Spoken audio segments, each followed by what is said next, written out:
Добро пожаловать в мою мастерскую! В этом видео я покажу вам, как очень просто сделать вот такой интересный рисунок на пасхальных яйцах. В прошлом году я уже делала видео про 5 способов нанести интересные рисунки, среди них мои любимые с помощью масла и вот такой градиент. В этом году добавлю еще один способ в эту копилочку. Я развела густой краситель нескольких цветов, подготовила лоток для просушки и можно начинать. Возьмите салфетку или бумажное полотенце и заверните яйцо вот таким образом. Фиксирую резиночкой для плетения браслетов и отправляю в лоток. Чем больше складочек, тем лучше. Заворачиваем таким образом все яйца, которые будем красить.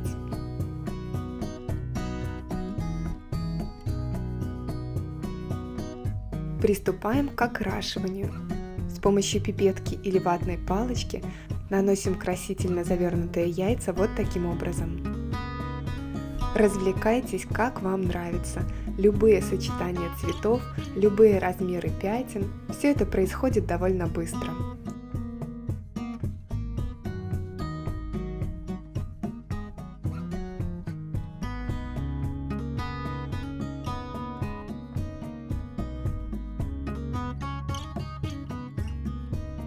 Продолжаем до тех пор, пока вся салфетка покроется краской.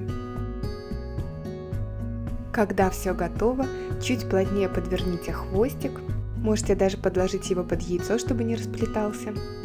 И оставьте яйца в таком виде на время, необходимое для работы вашего красителя. А теперь самое интересное. Разворачиваем и удивляемся каждому новому рисунку.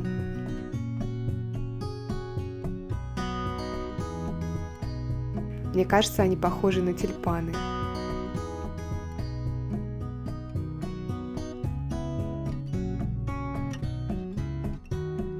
Радуюсь, как ребенок. Очень круто! Вот такие яйца будут у меня в этом году на Пасху. Будем делать их вместе с детьми. Это очень прикольно и очень просто. Как сделать гнездышко для пасхального декора, смотрите в моем видео по ссылке вверху или в описании под этим видео. Обязательно подписывайтесь на мой канал, ставьте лайки и делитесь своими мыслями в комментариях.